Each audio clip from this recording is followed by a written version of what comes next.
寿星哈，寿星哈，缘投缘投。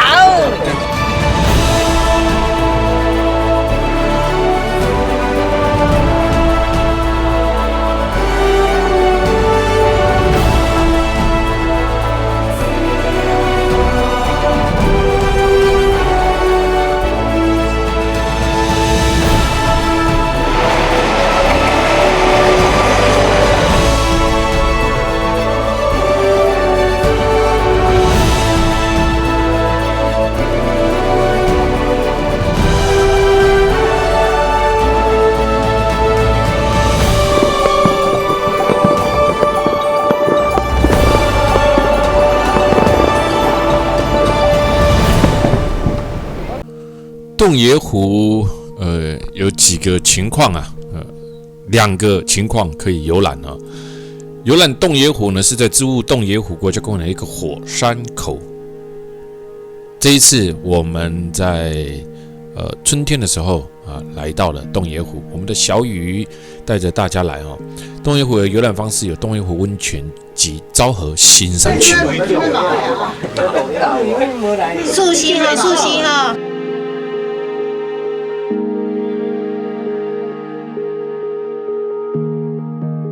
左手边这一只是龙，是不是？那你这个要勾注意啊！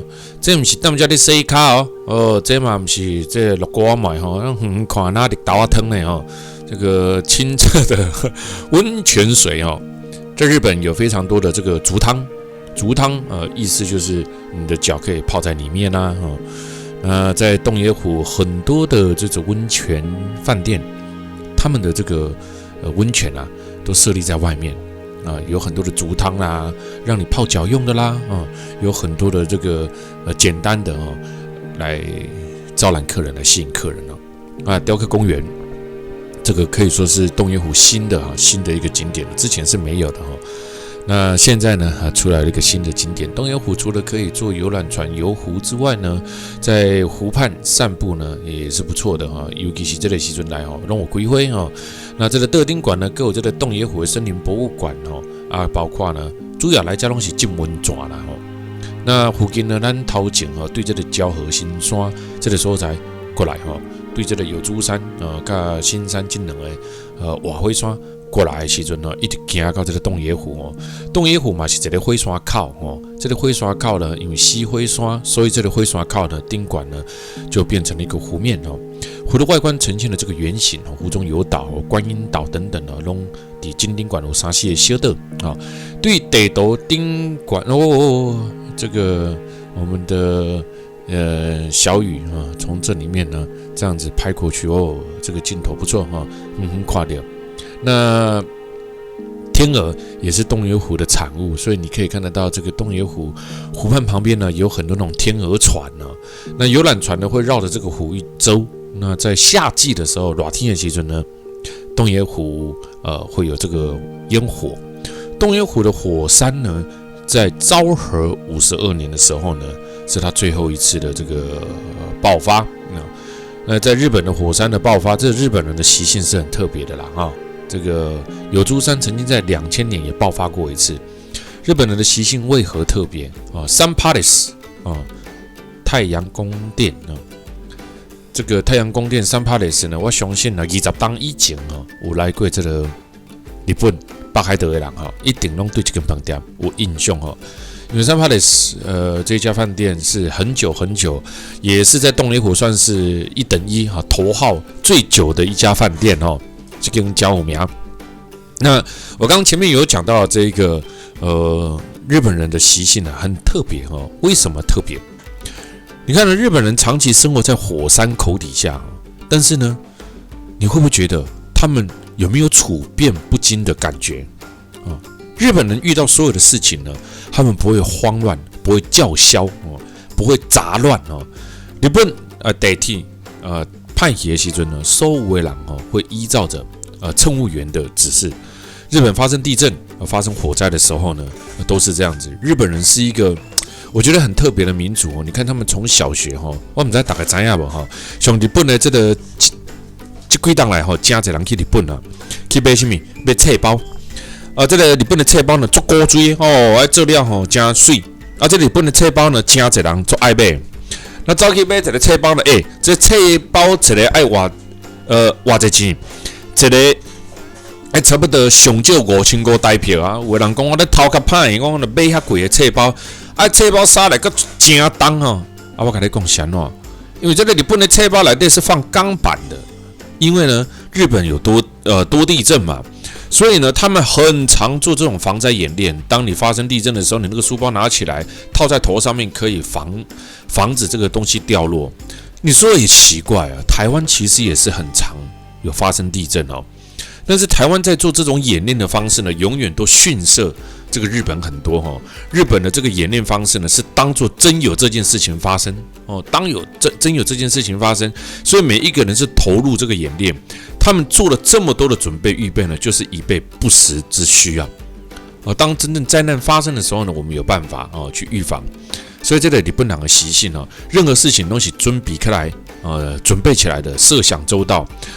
那这也就是日本呢不一样的这个一个情节哦。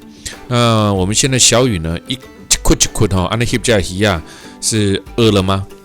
还是想吃这些鱼啊？没有啊，你看中间那一根还不是水草，那一只也是鱼哦。这个你看有没有弄出来？有没有弄出来？哦，这真特殊哈。这当三拍的是当咱大这根饭店内底就看得到啊。这种是海水鱼啊，不是冻野回来的，这种是海水哈。那所以我讲这个日本这个民族性啊，真特殊啊。那今晚呢，咱台湾呢，经过这个日本的大地震了这个311海啸还是3什么，三什么的忘记了哈。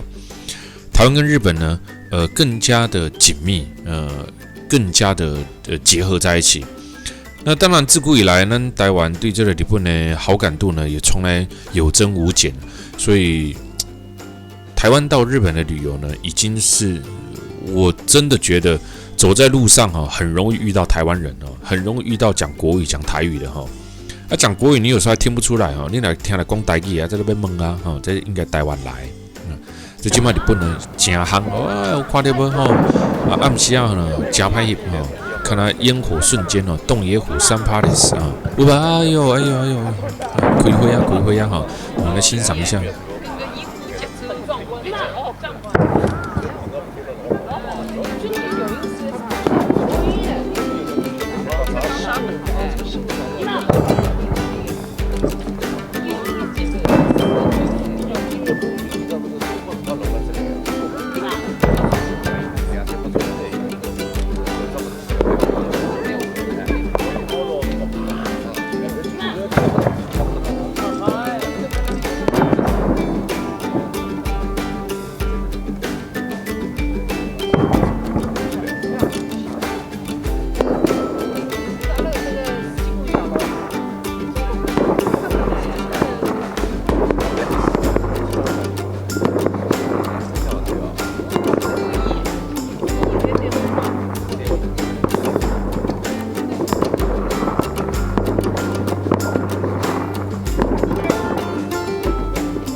这一段，我们将给大家观赏最精彩、最不一样的洞爷湖，夏日烟火。我还不晓得我们的小雨拍的这么长真的是非常长就站在这个湖畔旁边把整个烟火拍下来当然你说这个跟跨年烟火比起来不一样但是烟火总是一种很浪漫的感觉，所以在夏日的时候呢，洞爷湖呢通常就会在这个湖畔旁边呢开始呢放了这个烟火。住在洞爷湖最好的地方就是这样，你可以坐在这个洞爷湖畔啊，看看洞爷湖的美景啊，然后呢泡泡温泉啊，然后吃吃饭啊，吃吃它的那个料理啦日本人贴心的程度还是有的有的是在这个季节来的时候呢，如果你在4、5月份，你可以看得到日本的5月底有这个樱花日本的知樱啊，樱花啊，再过来呢薰衣草，再过来呢郁金香而从这个时候呢，每天的晚上的烟火秀呢，哇，这很多人要来到这边你才看得到的。你说这个烟火秀有没有像是这个跨年烟火秀精彩？当然没有。但是呢，湖畔跟在北海道这两个点加起来，总是让人家觉得 romantic 很浪漫那这边的烟火是怎么呢？是每一家饭店呢每天轮流演出的今天是一，明天是一但是呢，它可以让环绕在洞爷湖畔的每一个旅客们都看得到这要很团结因为周边的饭店每天轮流演出烟火秀，这附近的店家不能有太大的私心他必须决定要把这个烟火完整的呈现出来。这个烟火呢，虽然短短的30分钟，但是我们看完之后呢，基本上还是会很开心如果说你要用的那一种说哇，它一定很震撼的什么，不会那你可以学着这日本人一样穿着这个浴衣来去看烟火那当然呢你会发现穿上这个浴衣这个7转浴衣你会发现呢，你人整个都优雅起来因为穿着浴衣呢，在走路呢，你不能走太快这个男生走太快会变六鸟侠所以通常穿浴衣在湖畔旁边走也不会那这个比较适合 lady 一点走起来就很 OK 那这短短的30分钟呢，你知道吗洞爷湖的烟火秀，你以为这30分钟没什么吗？你敢知呀？伊这30分钟每天30分钟要开100万的日票每天轮流饭店来开这样30间饭店反正一个月你有一天你要出到30万的日票。那你讲头壳歹到这个市场，我跟你讲，人都有这个市场人投资落是安怎？日本的消费现在管的是安尼嘛投资落就有人回本人就要来大，人就要来看，咱讲真的就是安尼，对不对你讲台湾的市场，你安尼看落看较试看卖吐血，是安怎？那无人来大嘛所以呢，一分钱一分亏，这是很现实的问题所以我们常去日本，我们会讲一句话，什么话？在日本为什么不用放小费？你该看人日本偌好，这个消费有免付？错了，我告诉你为什么好不好？日本它的这个服务费它是直接伊报你这个物件的时阵呢，比如讲这个物件伊要卖你10块对不对？伊是甲服务费的管理内底伊甲所有伊要赚的钱的管理内底是安怎？所以你去日本，你一定真少拄到日本会使互你抬价小的伊要报关管互你抬，是安怎？这就是日本。他认为服务费是你原本就该给的，就不用再外加了税是外加了那服务费就不用了一定要给的，所以我就放在里面，这就是我被谈得起。所以很多时候我们到了国外的时候，我们会觉得哇，日本服务好好，他没有服务不，他获取他应得的获利。所以我条条讲一句话这个在消费上的观念消费顶管的观念嘛，这个观念是什么观念？我跟大家讲有当时物件虽然卖了贵，你讲卖了贵，伊绝对是 No.1 吗？绝对是第一名吗？绝对是上赞上优秀的吗？不一定。但是基本上价小悬的物件，伊绝对有伊的品质，是安怎？因为人有这个啥话？这个商家有赚到钱嘛？一个下价小，你卖站头你卖价小，甲一个有赚钱的价小，有赚钱的人，伊就较袂甲你掠东掠西。人有赚钱人要做代志，咱讲真的嘛，咱就算讲咱有领人的薪水，食人一个头路，咱有领薪水，咱咧做代志，咱嘛较骨力，对不对？也不敢说偷懒是不是？但是呢，你讲叫着人无钱的吼，什么费用拢无爱互谈，要讲你计小的吼，那人家做起来当然就不愉快哈，就会想尽办法想要从这边赚那边赚哦，拿这边补，拿东墙补西墙，这是人性啊。所以便宜啊跟贪婪啊，永远都是人的两个性格，那千古不变。然后所以这个是很不一样的地方。所以有时候我们常觉得是说，你虽然东西贵，你不敢说它一定好啦哦，但是人家还是有它的价值，像那熊介让我探点钱啊！哈，有时候卖的这个价钱呢，连本都不够的价钱，有时候你自己都好奇哈。我到现在，我有时候讲到这个，自己心里面都会很气啊！你说台湾物价太高，台湾一直骂物价太高，人民生活消费水准不够哦，然后所以呢，什么东西都要往下降。但是大家都没有想过，当全世界的原物料在涨的时候，你台湾的生活消费都那么低，这些东西怎么来的？你食的物件，你卖甲遐低，要安怎来？啊，你讲卖食的人，难道伊无想要趁钱吗？伊无想要甲介绍幼儿园吗？幼儿园人无爱来食嘛，对不？这就是人的心态啦。啊，就真侪这个外国人，迄也去，这也去，迄也去的吼。啊，去了呢，咱台湾拢无去吼。啊，当然啦，酸民的欢喜啊。但是这个都会是在留子孙的一个很大的问题哈。这谁买单呢？将来还是国家买单呢，还是人民买单呢？这个就很现实的问题。所以有时候人要看眼前来看将来，这是非常重要的一件事情哈。OK， 怎么讲到这个呢？我们现在讲回来，只看到人家每个月30万的烟火秀呢，有感而发的讲了出来哈。这个不是每个月每天哦，青叶秋公园，青叶之秋也可以开花的樱花树呢。当然呢，它并不是所谓的满山满谷哈，但是呢，在这个地方呢，还是一样很迷人哦。那来到这边呢，天气好的时候呢，看看这樱花，哎呦，还不错呢哈。青叶秋樱花哈，这个地方也有薰衣草哦。来到这边呢，如果你薰衣草的季节来的时候呢，还是可以看得到薰衣草哈。那今年哈，我们来到这边来看樱花，樱花从每一年的3月。从日本的南部开始，一路往上开，南部、中部一直开到5月份的北部，所以樱花总共有3个月的时间在开哦。那这个是每年大家都可以了解的哦，也可以来看的。很漂亮。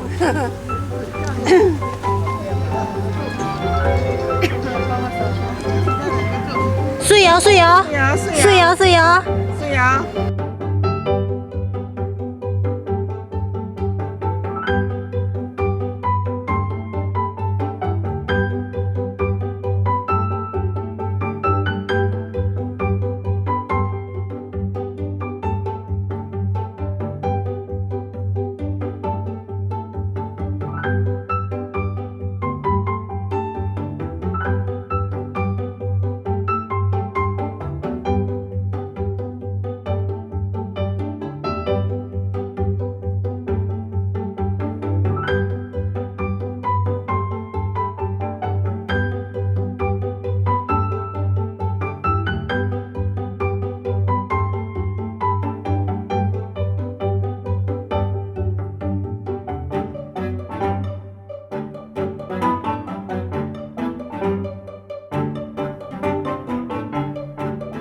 来北海道有更强烈的感觉，像是樱花之旅哈，大自然地理教室之旅哈。尤其是在春天来的时候啊，这个气候真棒哈！你看呢，我们看到花，又看到雪，对不对哈？现在我们又继续往南走哈，要盖大昭哈。大昭周围的是小昭哦，这个大昭国家公园哈，是这个骏越火山喷发后所形成的一个湖泊。这个所在呢，大大细细哈，有百几个岛伫顶管哈。那这个岛呢，岛甲岛当中呢，有这个桥啊，连做伙，但是不是百几个拢有啦，十几个有连着尔吼。踮遮呢，上赞的是啥？会骑这个脚踏车哦，踮附近安尼骑脚踏车踅来踅去哈。嘛会使哦，真侪自助旅行的人，春天甲秋天哦，拢有哩游行的这个游览船哦，真侪人嘛踮遮坐船啊，来遮看吼。大昭嘛是出产牛肉哦，上界有名一个所在哈，所以这个所在呢，严格讲起来啦，哦，真侪所在在佚佗也有啊，讲袂了哈。在日本北海道，其实呢，大家可能在看风景的时候，其实也可以了解一下北海道的整个状况哦。在日本最北方的北海道，在19世纪的后期，也就是曾祭出了移民送土地的政策啊，借此呢消化日本本岛膨胀的人口。你知道吗？物换星移啊，如今同样的政策，却是日本全国这个成长停滞不前的产物啊。日本北海道最1998年的时阵的人口就开始慢慢流失去啊。现在大家都要去市区嘛吼，所以这个所在咱的旅游的想法讲哦天哪，这个哪有这好的环境啊？但是呢，日本的老人化的问题愈来愈严重。日本是全世界目前吼算是排名前2-3名人口老化的一个国家吼。我跟你讲，台湾嘛是小港啦哦，所以我就说吼，有的人吼常常都说呢啊，恁的团体吼，恁的录影拢是老人团，我跟你讲，假老你就知吼，有一天你会老人哈。老人化是全世界面临的问题哈，我们应该因应这个市场老人化以后所要面临的问题哈。所以为什么咱台湾人有世界哈？为何去尽量的哈，或是尽可能的为这些老灰啊或中老年人来包装哈，尽量为他们设想很多哈。那有的人说哈，你们帮我们设想了很多问题啊。但是不是找麻烦哈？有的人哈，这个问题千奇古怪哈，要包山包海就比较难哈。那这个日本的老人呢也是一样哈，产业空洞化啦，哈，日本的经济问题等等啦，越来越严重哦，越来越严重。所以日本其实是一个非常非常排外的国家哈。在日本外国人要在日本生存呢，工作你都不太容易哈。当你来到北海道，在这个湛蓝的天空底下，在这个道路在行走的时候呢，你会对旁边呢，一直感受到很特别的感觉。这好的环境，住在这边多棒啊！这么好的美景，住在这边多棒啊！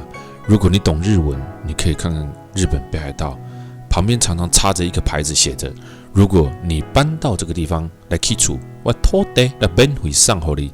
这样的牌子呢，反映出北海道偏远城镇面临严重人口外流的问题，不得已将所剩无几的筹码土地啊，来吸引日本本岛以外的新的移民啊。所以咱来日本佚佗吼，对咱日本呢，嘛是小可爱了解一下。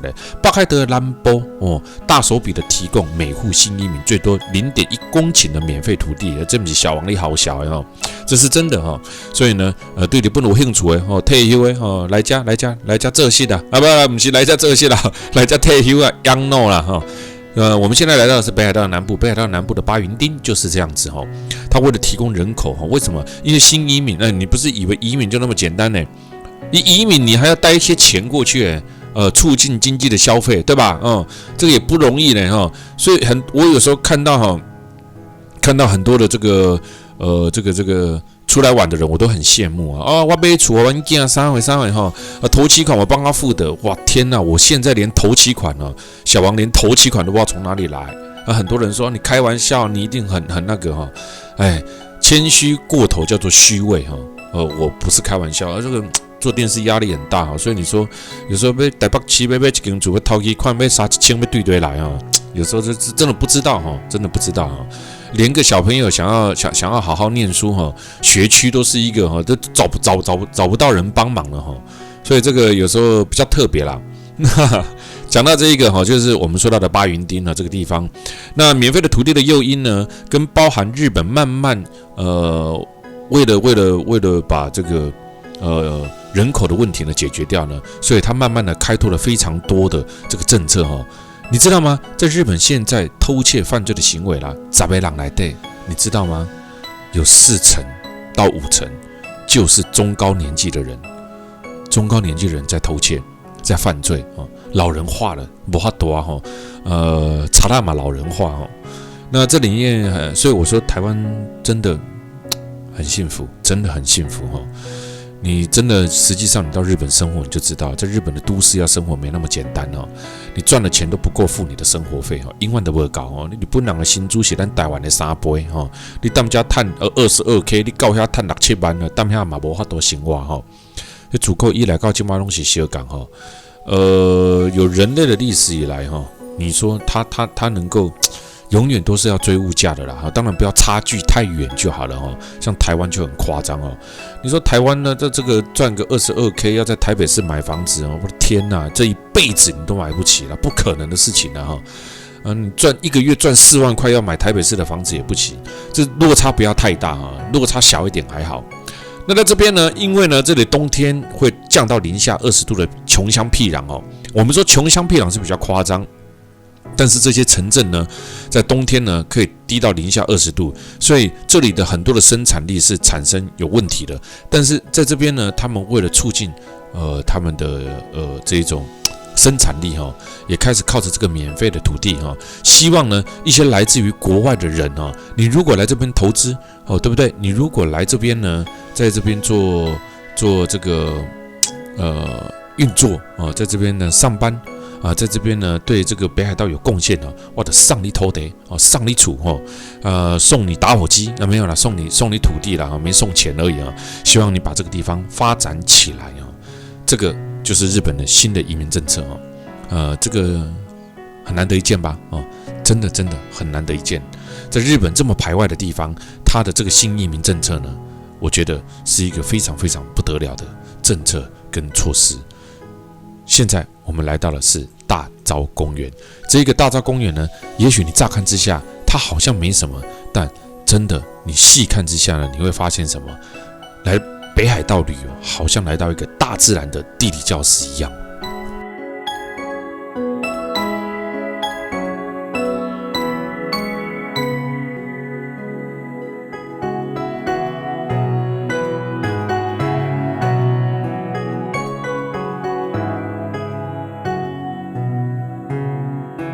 又吃饭了，吃完饭以后呢，从这个大沼公园的车站哈，一记这个所在呢，开始坐车要坐叫做超级北斗号列车哈。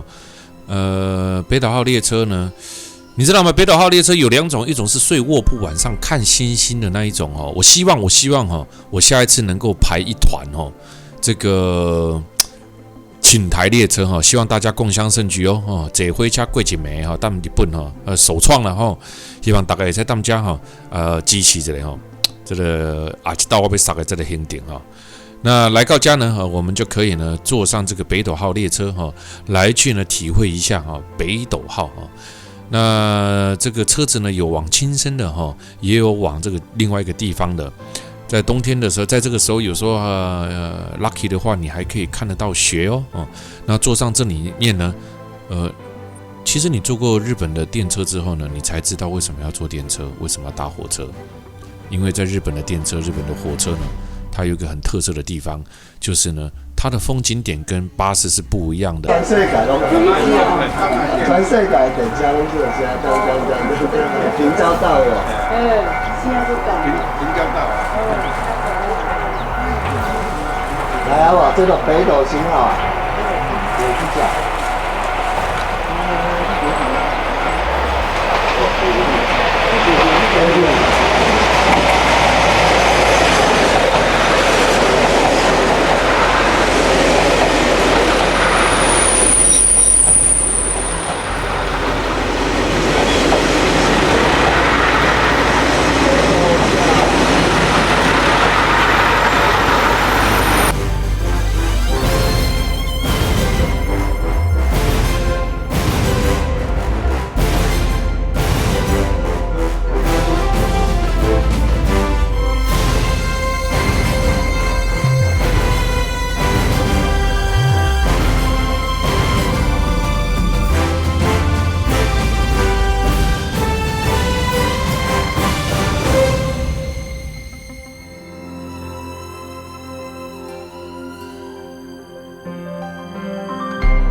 现在又来到了新型武林城郭公园哈，这个武林城呢，你看哈，有没有像一个 star 啊，像一个星星一样啊？这个地方呢很特别哦，这个形状加特别哦，这个是易守难攻的古代城池。你从这个天顶那个看来呢，就像星星的五角形一般哈。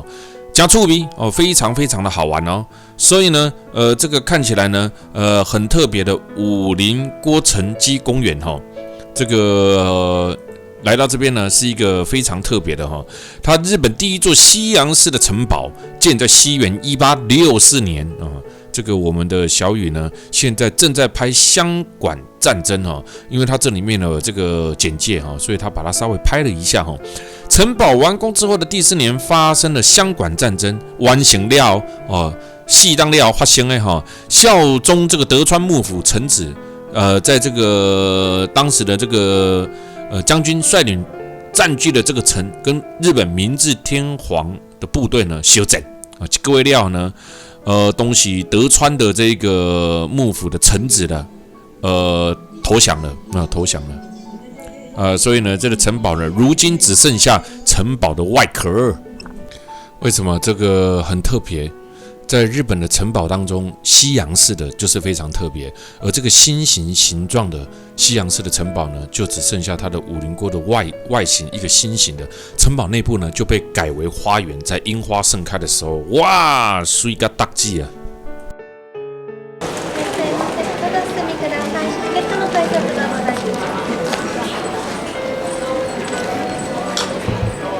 我看到吧，这个。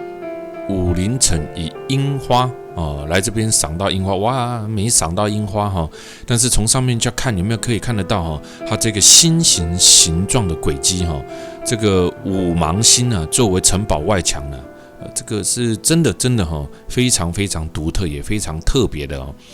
在日本西洋式的城堡当中呢，当时做成这个样子是德川幕府为了抵挡外国人入侵的一个城堡。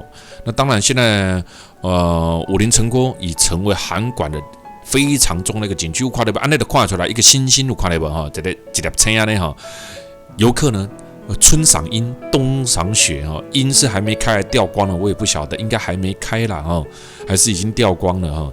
这个底下呢，樱花开的时候，哇塞，真的哈。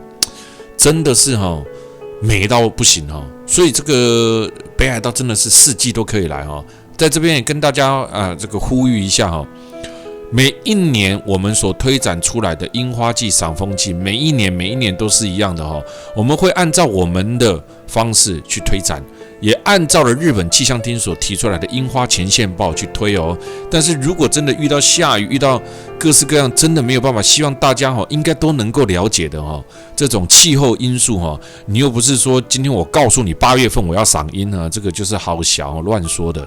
但是在赏樱季节来的时候，有时候你遇到这个暖冬。哇！现在气候你要怎么？你现在在看农民历的24节气你感觉真正立夏跟真正的立夏，立冬跟真正的立冬都不一样了完全不太一样。但是这个地方如果说有开樱花的时候呢，还是很美。在日本，我们1年4季都会有也希望大家呢能够多多支持我们的日本团体，因为日本真的有太多不同的行程可以玩了哈，各式各样啊都有哈。我们也会一直呢，再开展出全新的日本新线行程哈，让大家呢能够好好的把日本看个透彻哈，玩个彻底。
爱听见。第个腰嘿，讲咧缘投的啦。缘投，帅哦。帅。哦，望帅哥的面吼，感谢。这个所在虽然咱今麦来到这是用观光的形态来看，但是在以前呢，这个一手南宫的五芒星状西洋式的城堡呢，也是现在日本在函馆地区游客赏春樱冬雪的最佳场所，就在这个日本第一座的西洋式的城堡，建在1864吧，1864年了。所以刚刚我们可以看得到啊，这个建成之人呢，这个铜像雕像哈，就用在旁边。其实函馆这个新型武林城郭的这个公园呢，在樱花满开的季节来的时候，就像现在这样子哈，那沿岸全部都是樱花树，其实还蛮壮观的啊。当然了，樱花开的时候不会一起开，是分批的开。